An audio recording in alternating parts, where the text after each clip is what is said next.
The sterile scent of antiseptic clung to me, constant, unwelcome. It seeped into my skin, my clothes, my very soul, a grim reminder of where I was and what was happening. My name is Eleanor Vance. I am 78 years old.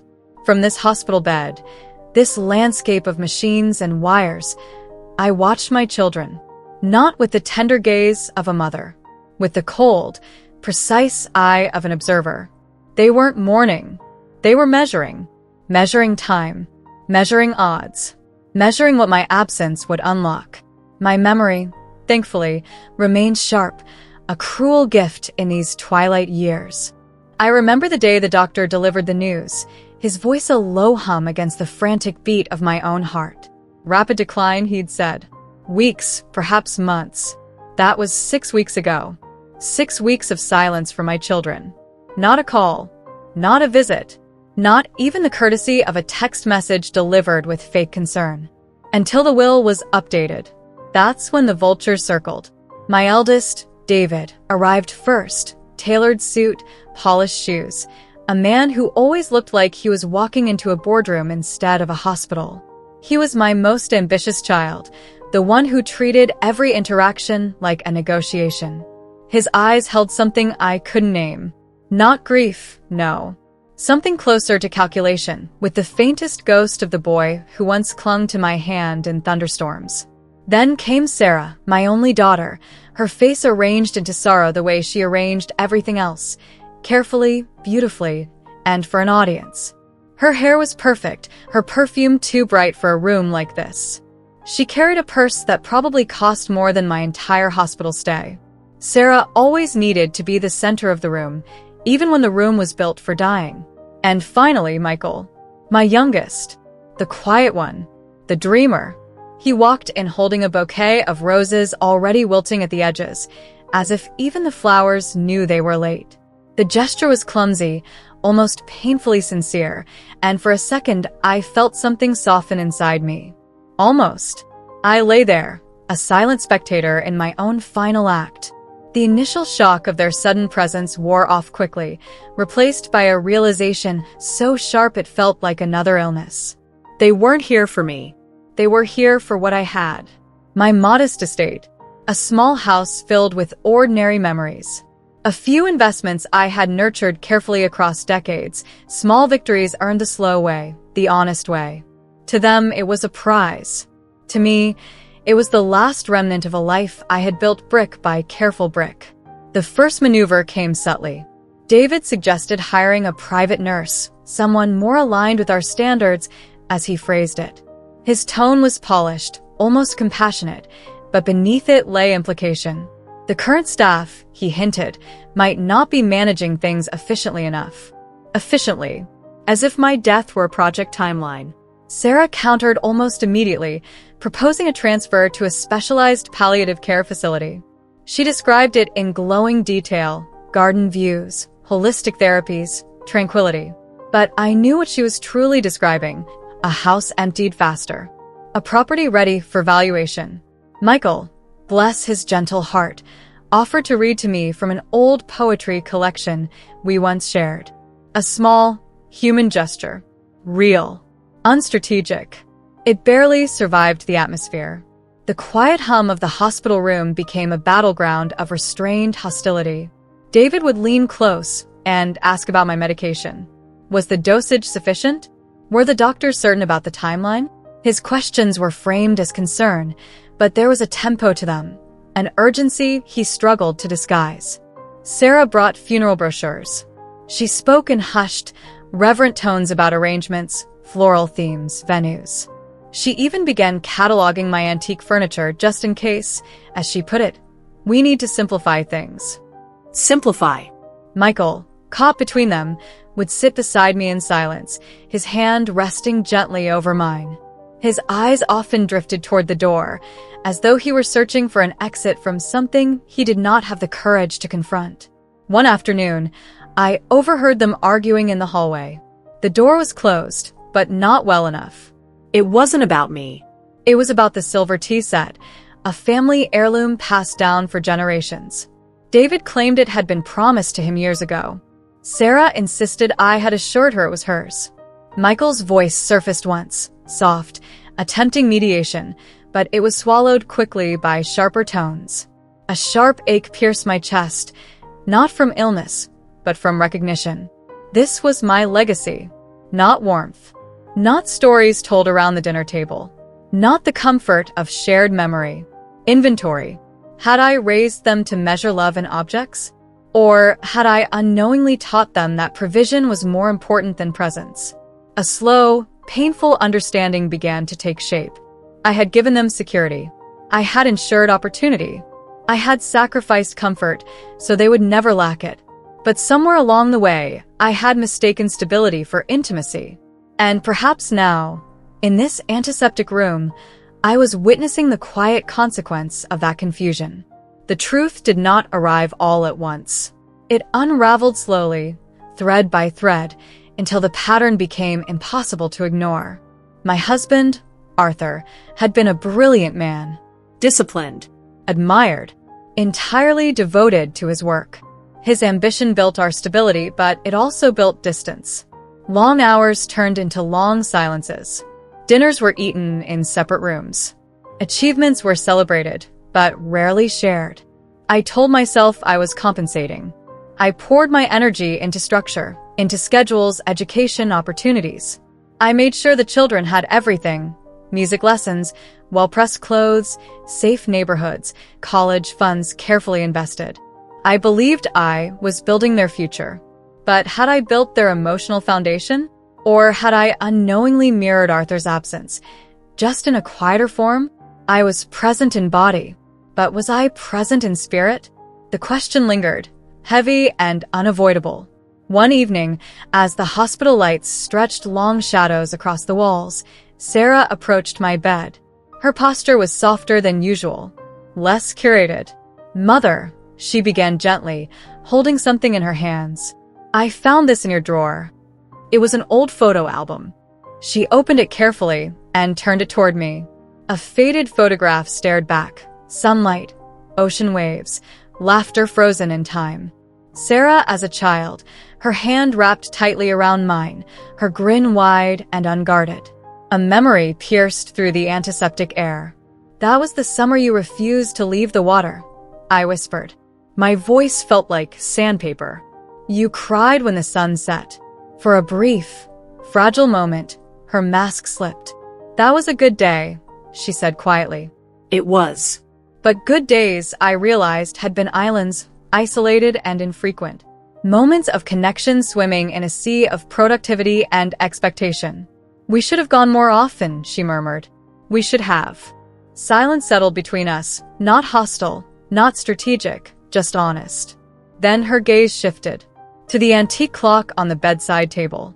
Arthur had brought it home from a business trip decades ago. Intricate brass, delicate craftsmanship. "It would look beautiful in my living room," she said, almost reflexively. And just like that, the moment closed. The performance resumed. David's approach was less subtle. He began bringing documents, financial summaries, investment breakdowns, estate clarifications. "Just to ensure everything is aligned," he would say, guiding my trembling hand toward a pen. He leaned close, speaking in low, steady tones. "We don't want complications later." Complications. As though my death were a logistical inconvenience. I understood his strategy. He wasn't cruel in his own mind. He believed he was being responsible, efficient, prepared. But preparation without tenderness becomes extraction. Michael remained the only one visibly uncomfortable with the choreography unfolding around me. He lingered, Watched. hesitated. More than once, I saw him open his mouth as if to speak, to challenge perhaps, but the words never came. He carried empathy like a fragile instrument, unsure how to use it in a room dominated by sharper voices. And as I lay there, caught between regret and clarity, I understood something I had resisted for years. Children do not become who they are in isolation. They become the echo of what they observed. And perhaps the silence that now filled this hospital room had been echoing in our home for much longer than I had ever allowed myself to admit. Michael was the only one who did not seem to understand the choreography of anticipation unfolding around my bed. He brought me lukewarm tea in paper cups. He adjusted my pillows with awkward tenderness. And when his siblings weren't present, he spoke, not about assets or timelines or arrangements, but about life. His life. He told me about a small publishing project he had been hesitant to pursue, about the doubts that kept him awake at night, about the fear of never quite measuring up to expectations he could never clearly define. He spoke as if I were still capable of guidance, as if I were still his mother, not in a state in transition. Sometimes he would reminisce. "You used to read to me," he said once, his voice low. "Every night, even when you were exhausted."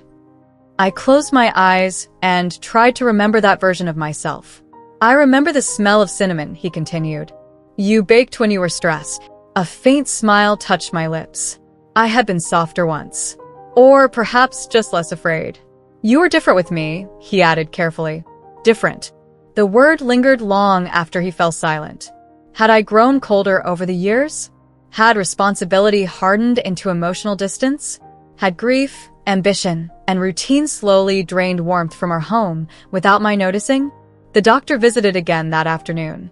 His tone was steady, professional, almost gentle in its inevitability. We were entering the final phase. Comfort care, pain management, time no longer measured in months. My children listened with carefully neutral expressions, but the air shifted. Subtle. Immediate. The finish line was no longer theoretical. Sarah stepped into the hallway almost as soon as the doctor left.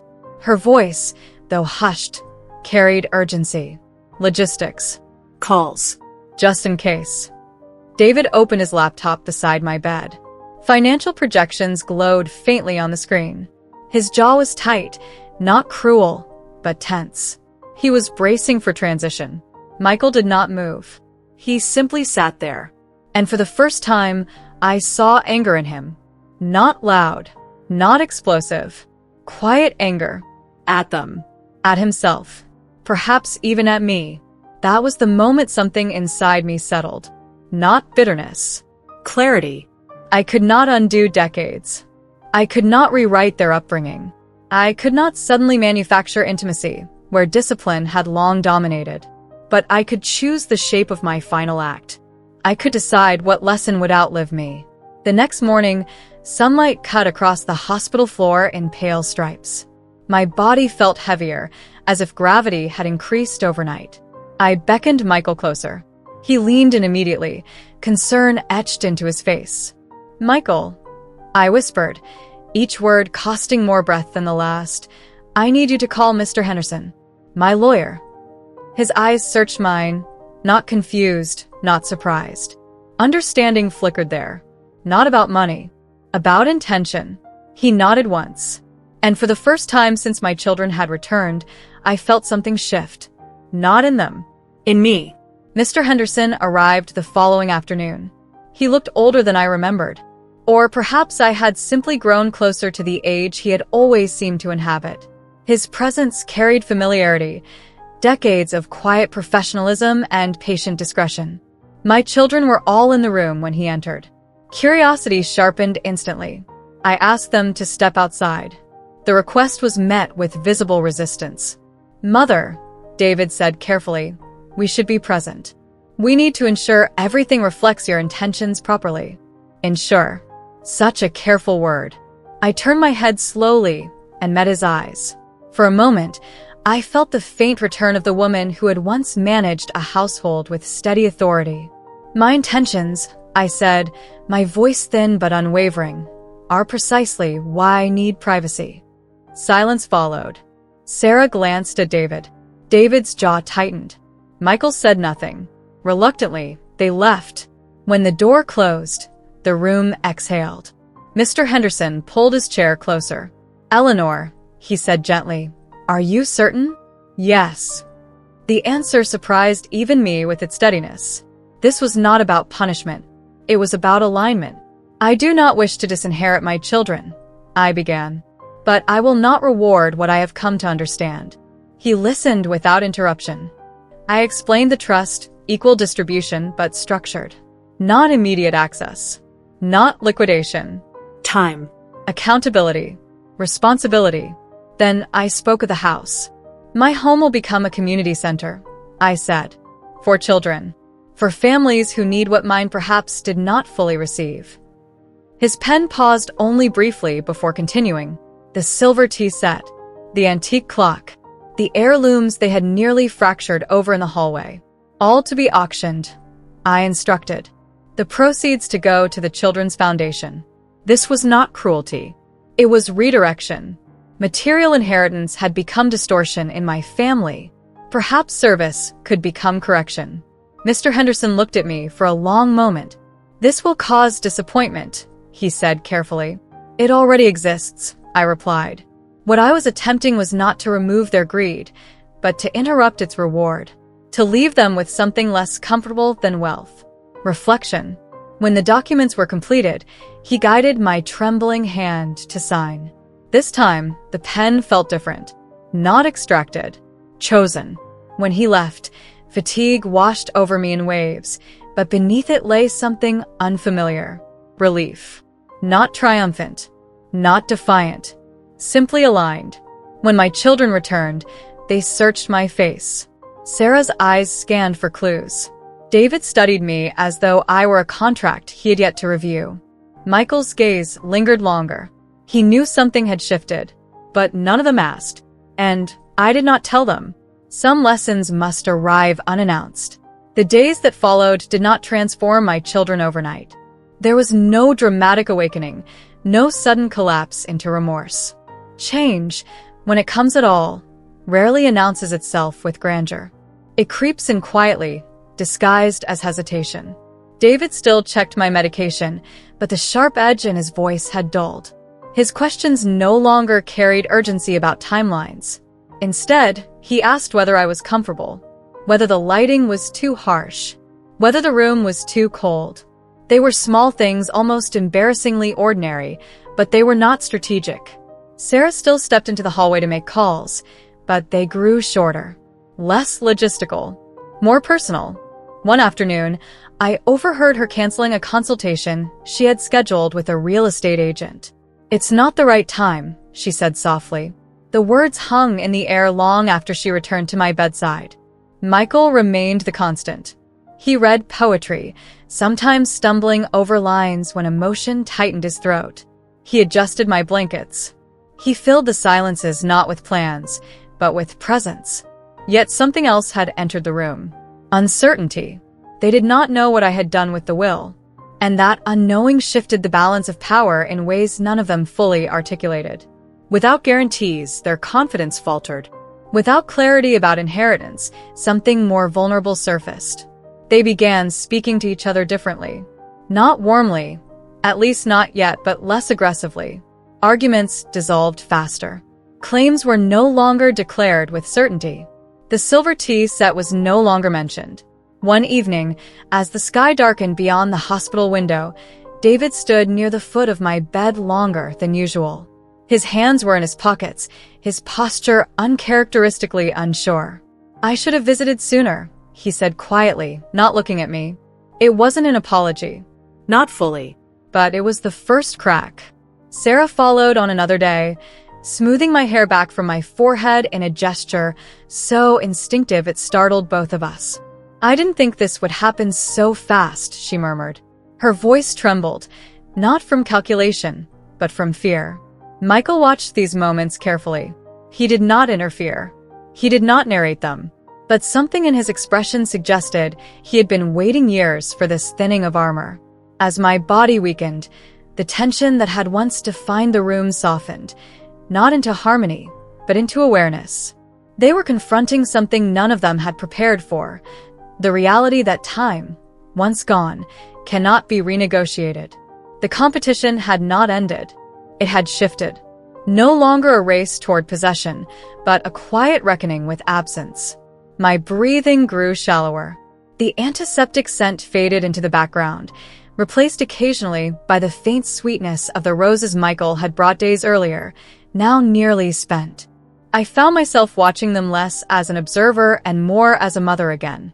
They were flawed, defensive, conditioned by years of subtle expectations and unspoken comparisons. But beneath all of it, there remained something unfinished. Not love lost, love underdeveloped. And as I drifted in and out of waking, I wondered whether uncertainty about money, about outcomes, about what awaited them after me, had finally forced them to confront something far more frightening than inheritance: themselves. Consciousness began to loosen its grip gradually, not in a dramatic collapse, but in quiet withdrawals. Sounds dulled first. The rhythmic monitor beside my bed became less intrusive, more distant, as though it belonged to another room. Lights softened at the edges of my vision.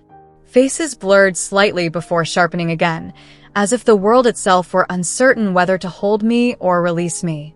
Michael was there when the tremor in my breathing deepened. His hand never left mine. He read aloud that afternoon, something about forgiveness, about the fragile architecture of human relationships. His voice wavered once, then steadied.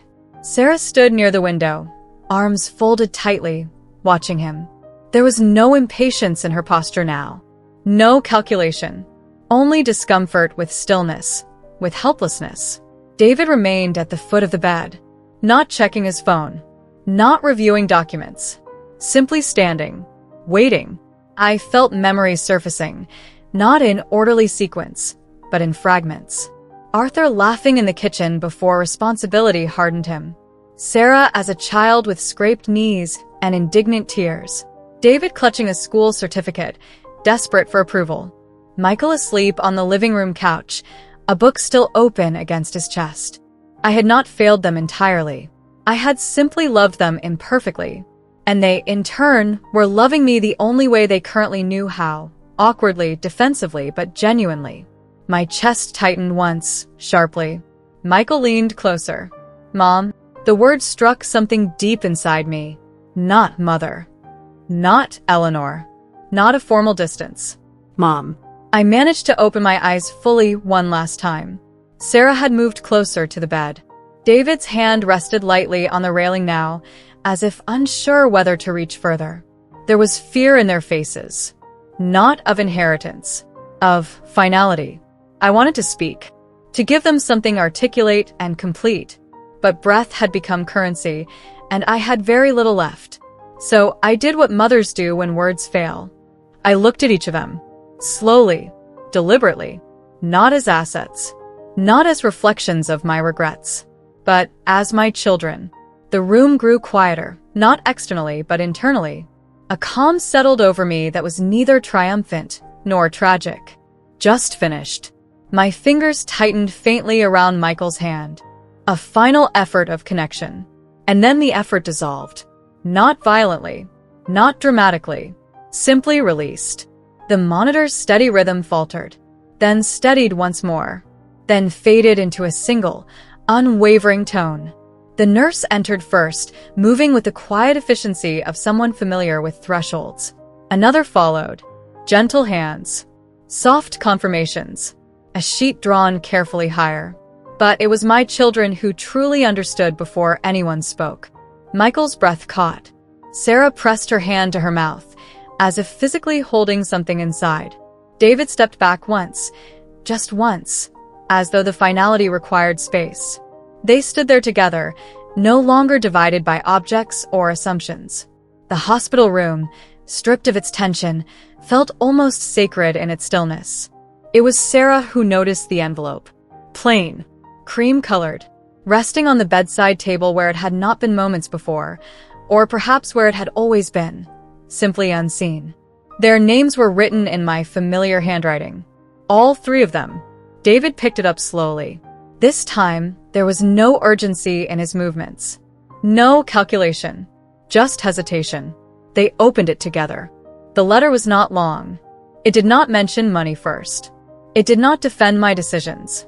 It spoke of childhood memories, of missed conversations, of the difference between providing and nurturing, of how easy it is to mistake preparation for presents. It explained the trust, the donation, the house. But more than that, it asked something of them. Not obedience, not gratitude. Growth. It asked them to choose connection over competition, To sit at the same table without measuring who owned the tablecloth. To understand that wealth without warmth becomes a burden, not a blessing. Michael read the final lines aloud, his voice trembling. If I leave you anything of true value, let it be this: the courage to look inward, to forgive outward, and to build something softer than what you inherited. Silence followed. Not hollow, not empty, Full. David lowered his head first. Sarah reached for Michael's hand without looking at him. And in that quiet hospital room, something subtle shifted. Not erased, not perfected, but begun. The inheritance had changed. Not because of what was taken away, but because of what had finally been understood. If this story moved you, if it made you reflect on family, legacy, and the quiet lessons we leave behind, consider subscribing to Emotional Life Tales, Voices After 50. This channel exists for stories like Eleanor's, stories about love, regret, second chances, and the emotional truths we often discover too late. Subscribe and turn on notifications so you don't miss the next voice that deserves to be heard. Every life holds a lesson. Every ending carries a beginning.